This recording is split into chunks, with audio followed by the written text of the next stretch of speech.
जय छठ माता। मैं एक छठ माता का कथा सुनाने जा रही हूँ। गुरु भाई बहन, छठ माता का कथा सुनने से सुख शांति मिलती है, पति के लंबी आयु होती है, पुत्र का प्राप्ति होती है, धन लक्ष्मी घर में प्रवेश होते हैं। तो चलिए कथा की ओर चलते हैं, आगे बढ़ते हैं। एक मालिन थे और एक माली थे, और उनका एक बेटा थे। बेटा जो थे वो मालिन का बेटा का शादी हो गया था। और वो जो माली थे और मालिन, तो उनका बहुत बड़ा फुलवाड़ी था। पान फूल उसमें लगाए थे और लगाकर अपना रोजी रोजगार करते थे। उसी से उनका प्रतिपाल चलता था। वो जो माली थे वो सब दिन फल फूल बेचते थे और फल फूल बेचकर अपना परवरिश करते थे। तो उनका बेटा का शादी जब हो गया तो उनका घर में बहू आ गई। जब बहू आ गई तो मालिन बोली कि जाओ बहू, बगीचे में थोड़ा संभाल लो, आज छठ का उपवास है, सारा लोग जाएंगे, फल तोड़ लेंगे और फल तोड़ कर लेकर ऐसा ही चल आएंगे मंगनी में। जाओ। ये जो बहू थी और वो जो मालिन थी वो बीमार थी, उसका तबीयत ठीक नहीं था। तो मालिन का जो बहू थी वो क्या की, एक डंडे हाथ में ली और चल दी अपने फुलवाड़ी अगोरने के लिए चल दी। तो वहां जो भी लोग जाते थे और बोलते थे कि मलिनिया, हम तुम्हारे बाग से फूल लेने आए हैं, हमको घर में छठ हो रहा है, आज उपवास के दिन है, भगवान के अर्घ देना है, सूप सजाना है, तो बिना पान फूल के अर्घ नहीं पड़ता है, क्या फूल तोड़ लें? तो ये जो बहू थी वो कहती थी, हाँ हाँ तोड़ लीजिए, भगवान से बड़ा भला कौन होता है, दीनानाथ से बड़ा कोई नहीं है संसार में। दीनानाथ तो अपना सब पे दया करते हैं, अपना दया दिखाते हैं, तो भला हम कैसे मना कर सकते हैं कि आप फूल मत तोड़िए, तोड़ लीजिए। जो फूल तोड़ते थे वो बोलते थे कि थोड़ा सा फल तोड़ लें। तो बेचारी कहती थी कि हाँ तोड़ लीजिए, क्या होगा, भगवान को अर्घ में जाएगा, हमें भी कुछ पुण्य मिल जाएगा। एक तो मेरे सासू माँ बीमार हैं तो छठ नहीं किए हैं, इसलिए फल तोड़ लीजिए।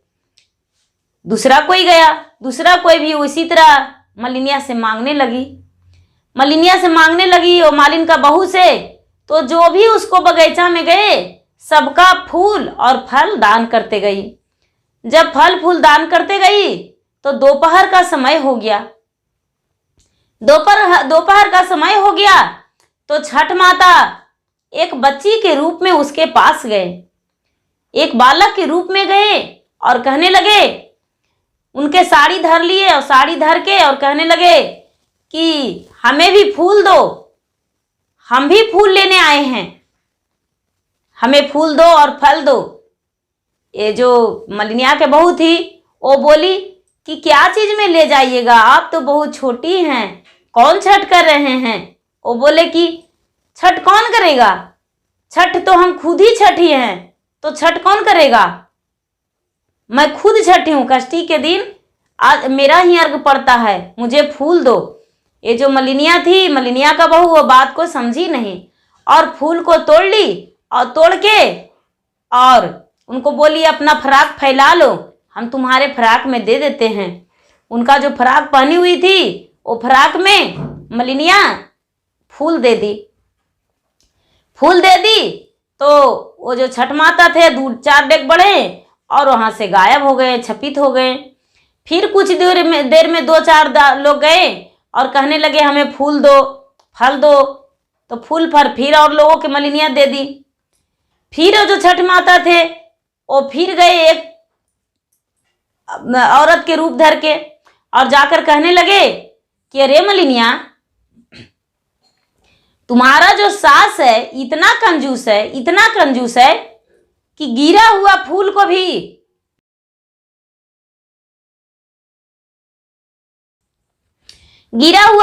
भी उठाकर बेच देती थी अब तूने तो आज पूरा फुलवाड़ी का फूल दान कर दी है और फल दान कर दी है। घर में तुम्हारा जो सास है वो घुसने नहीं देंगे, क्या जवाब दोगी? ये कहने लगी, बहन जी, भगवान के लिए तो सारी चीज करते हैं लोग, उन्हीं पर तो सारा संसार टिकी हुई है। भला छठ के दिन में कोई पैसे लेते हैं? मेरा फुलवाड़ी है तो उन्हीं से हरा भरा है। मेरा जो फल है आज दाल नवा हुआ है तो उन्हीं का कृपा से नवा हुआ है। बहन जी, सास दो चार बात कह देंगे, हम सुन लेंगे, लेकिन दान तो जरूरी करेंगे। कोई बात नहीं, जो भी आते हैं अपने से तोड़ कर ले जाते हैं। हम उन्हें तो कह देते हैं, जितने आपका फूल का जरूरी हो आप ले जाइए, फल का जरूरी हो ले जाइए। वो ले जाते हैं, हम खुशी खुशी उन्हें दे देते हैं। ये छठ माता फिर थोड़ी देर वहां से आए और फिर छपित हो गए।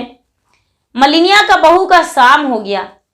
शाम हो गया तो ये घर आने लगी। जब घर आने लगी तो छठ माता जो थे वो एक बूढ़ी का रूप में, पीला वस्त्र पहने हुए और बूढ़ी का रूप में मलिनिया के आगे खड़ी हो गए। मलिनिया के आगे खड़ी हो गए और कहने लगे कि बेटी कहाँ गई थो, तुम गई थी बताओ। ये कहने लगी, मलिनिया की बहू जो थी वो बोली कि दादी माँ, हम अपना फुलवारी अगोरने गए थे। बोले फुलवारी तो अगोरने गई तो सारा फूल और फल दान कर दी, तो अगोरी किस लिए? बोले कि देखिए माता जी, हम इसीलिए अगोरने गए थे कि बच्चे लोग फालतू में फल ना गिरा दे कच्चा कच्चा और फूल का डाल ना तोड़ दे। इसीलिए हम माता जी को बात मानने को लिए और बात रखने को लिए हम फुलवारी में चल गए और फूल दान कर दिए और फल तोड़कर दान कर दिए। वो जो मलिनिया थी उसको इतना ही भर धन था कि वो बेचारी खाने पीने भर ही उसके पास था, विशेष कोई संपत्ति नहीं था। बस उसका बगीचा ही मेन संपत्ति था, उससे बेचती थी और खाती थी। तो ये बोली, तो जो छठ माता थे वो बोले कि मांगो, तुम वरदान मांगो बेटी, जो भी मांगना चाहती हो वो मांगो। ये कहने लगी मलिनिया का बहू कि आप कौन है माता जो हमें वरदान मांगने कहते हैं? छठ माता बोले, खष्टी माता, कि हम हैं छठी माता, मेरा ही त्योहार लोग करते हैं। अब आज तुम्हारे कार्य से हम बहुत प्रसन्न हैं, क्योंकि तूने हजारों सूप पे फूल बांटी हो और फल बांटी हो, जो कि तुम्हारा सास कभी गिरा हुआ फल भी नहीं छोड़ी थी, उठाकर भी कोशिश करती थी कि बेच देंगे, और तूने आज पूरा बगीचा का फल फूल दान कर दी हो। ये बोली कि माता ठीक है, आप अपना दर्शन दे दीजिए, उससे बड़ा हमें कुछ नहीं चाहिए।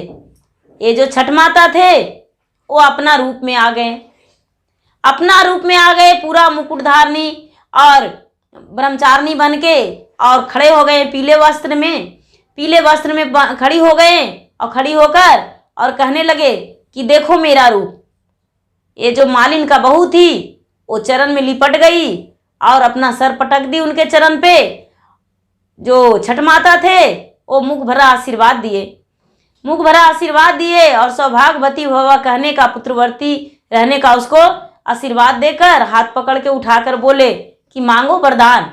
ये कहने लगी कि छठ माता, मेरे पास तो सब कुछ है, क्या मांगू वरदान बताइए, मेरे पास किसी चीज का कमी नहीं है, आप दर्शन दे दिए, इससे बड़ा मेरा कुछ भी नहीं है। बोले नहीं, तुम्हें मांगना पड़ेगा, जो भी वरदान मांगो, हम तुम्हें वरदान देंगे। ये जो मलिनिया के बहू थी वो बहुत प्रयास की कि नहीं माता जी, मेरे पास सब कुछ है, हम कुछ नहीं मांगेंगे।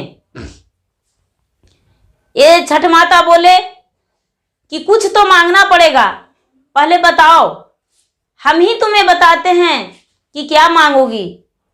बोलो, तुम्हें पीला चाहिए या उजला चाहिए? ये जो मलिनिया के बहू थी वो कहने लगी, माता जी, सफेद रंग तो गलत होता है, सफेद रंग जो है सूर्य के प्रकाश होता है, तो हम सफेद नहीं चाहिए, हमें पीला दे दीजिए। लाल पीला सुहागनों के लिए खुश होती है, अच्छी होती है, इसलिए हमें पीला दे दीजिए। ये जो छठ माता थे, षष्ठी माता थे, वो बोले ठीक है, तुम्हें पीला ही देंगे, और वरदान दे दिए कि जाओ तुम्हारा पीला पूरा हो जाएगा शरीर। ये जो मलिनिया थी उसका शरीर में पूरा गहना से जड़ गया, पूरा हाथ पांव गले सारा गहना जड़ गया, पूरा सोने का गहना हो गया, पूरा गहना भर गया, गहना भर गया। अब ये मलिनिया सोच रही है कि हम इतना सारा गहना पहन कर अगर जो घर जाएंगे तो लोग कहेंगे कि मलिनिया के बहू है, वो कहाँ से चुरा कर लाई है इतना गहना, सारे लोग हम पे इल्जाम लगा देंगे। बोली माता जी, छठ माता गहना तो दे दिए हैं, लेकिन इसको संभालने के लिए भी मुझे दीजिए, बुद्धि दीजिए कि इसका हम संभाल के रख सकें। छठ माता बोले ठीक है, जाओ अपना घर और इसे तुम अच्छे से संभाल के रखना, तुम्हारे पास ज्ञान हो जाएगा। ये जो मलिनिया के बहू थी वो घर गई तो अपने सास से बताई। सास बोले कि इतना गहना तू कहाँ से लाई हो? बोले कि माता जी, हम जब गए बाग बगीचा में और सारा फूल फल दान कर दिए और आने लगे तो छठ माता हमें दर्शन दिए, और छठ माता दर्शन दिए तो बोले कि क्या लोगी, वरदान मांगो। तो वही हम बोले कि हमें कुछ नहीं चाहिए, तो छठ माता बोले कि कुछ मांगना पड़ेगा। तो हम उनसे वरदान मांगे तो मेरा पूरा गहना से शरीर भर गया है, छठ माता की कृपा से ये सब है। और बोले कि तुम्हारा पति का लंबे आयु होगा, तुम्हारा पुत्र होगा, तुम्हारा किसी चीज का कमी नहीं होगा, सुख शांति से तुम प्राप्ति करोगी, सुख शांति का। बोले ठीक है। ये जो सास थी उसे रात भर नींद नहीं आया, भोर में उठी और सोची कि चले हम भी चलते हैं बाग बगीचा में, हमें भी बुढ़िया माता दर्शन देंगे। लेकिन ये क्या की एक डंडे लेकर गई और जो भी बाग में गए फूल तोड़ने को लिए किसी का फूल छूने नहीं दी, किसी को भी फूल छूने नहीं दी, फल नहीं छूने दी। जो भी गए तो 2 रुपया का, 1 रुपया का, ऐसे करके फूल सबके देते गई कि ये 2 पैसे का है, 4 पैसे का है, 10 पैसे का है, बिक्री के रूप में सबको फूल दी और सबसे पैसे ले ली। और फल के लिए बोलने लगे तो जो इसको फल दिए उससे भी फल का पैसे ले लिए। जो पारण का विधि हुआ, पारण के दिन फूल लोग लाने गए तो ये जो मलिनिया थी, मलिनिया इस तरह से की। जब घर लौटने लगी तो मन में सोच रही है कि हमको बहू तो बोली थी कि हमको छठ मैया दर्शन दिए थे, लेकिन छठ मैया तो दर्शन देवे नहीं किए हैं, वो बहू हमको झूठ बोली थी। वो लगता है कि सारी फल और फूल बेचकर और गहने बना ली और कह रही थी कि हमें छठ मैया दर्शन दिए थे। इतना ही में छठ माता पीले रूप वस्त्र में खड़ी हो गए और खड़ी होकर कहने लगे कि बुढ़िया तू कहाँ गई थी? ये बोली माता जी, हम अपने फुलवारी गए थे, फूल और फल दान किए। बोले हाँ, बहुत अच्छी है, बहुत खुश है तुम्हारे कार्य से, मांगो वरदान मांगो, हम तुम्हें देना चाहते हैं। बोले माता जी, मेरे पास तो सब कुछ है, क्या वरदान मांगू? बोले हम ही बताते हैं, लाल लोगी या उजला। तो ये सोचती है अरे लाल कैसे लेंगे, बहू के पीला दिए हैं और हमको लाल, तो लाल को साड़ी दे देंगे, इससे बड़ा क्या रहेगा। हम बोल देते हैं उजला, उजला में तो मेरा चांदी से गहना भर जाएगा पूरा। बोले कि माता जी हमको उजला दे दीजिए। बोले ठीक है, उजला दे देते हैं। ऐसा कह के छठ माता वहां से छतपीत हो गए और बुढ़िया का सारी शरीर में पूरा कोढ़िया हो गया, पूरा शरीर उजला हो गया। जब उजला हो गया तो बुढ़िया देखने लगी तो कहने लगी कि ये क्या, मेरा शरीर ऐसे हो गया। घर आई बुढ़िया, बहू देखी, बहू कहने लगी माता जी आपका ये हाल कैसे हो गया? बोले कि तूने तो बोली थी कि हमको छठ मैया मिले थे, तो हमें भी छठ मैया मिले। तो बोले कि लाल लोगी या उजला, तो हम बोल दिए उजला, तो मेरा शरीर ऐसे हो गया। ये बोले कि ठीक है, आपका शरीर कंचन हो जाएगा, आप छठ माता का ध्यान कीजिए, आपका कंचन हो जाएगा। ये जो बुढ़िया थी, वो बुढ़िया उसी समय लोटे में जल भर के और जाके गंगा में खड़ी हो गई। गंगा में खड़ी हो गई सूरजमुख होकर, और सूरज से प्रार्थना करने लगी, छठ माता से प्रार्थना करने लगी कि हे छठी माता, जो हमने गलती किए हैं वो गलती का मुझे पछतावा है। हम कभी किसी को दान नहीं किए थे, और आज भी आपसे झूठ बोले हम पैसे से देकर, और बोले कि हम दान किए हैं। मेरा गलती का क्षमा कर दीजिए माता, और मेरा शरीर कंचन कर दीजिए। वो जो छठ माता थे वो जल में ही खड़ी हो गए बुढ़िया के आगे, और कहने लगे कि तुम्हारा बहू फूल और फल दान की, तो तूने उस पर चोरी लगाई, इसीलिए तू नहीं भी दान करती तो तुम्हारा एक कष्ट शरीर में नहीं मिलता। जो अपने बहू पर चोरी लगाई, इस कारण तुम्हारा शरीर में इतना कष्ट मिला। अब से ऐसा मत करना, जाओ, तुम्हारा शरीर कंचन हो जाएगा, और जितना छठ में तू दान करना उतना अच्छा रहोगी और खुश रहोगी। जाओ, कभी भी छठ के दिन में मुंह मत मोड़ना, किसी के साथ सबसे हंस के बोलना और अच्छे से पेश आना। और छठ पूजा में घाट पे जरूरी जाना, और जाकर दूध ढारना, कम से कम सूप के सामने भगवान जी के नाम से। इतना तू जरूरी करना।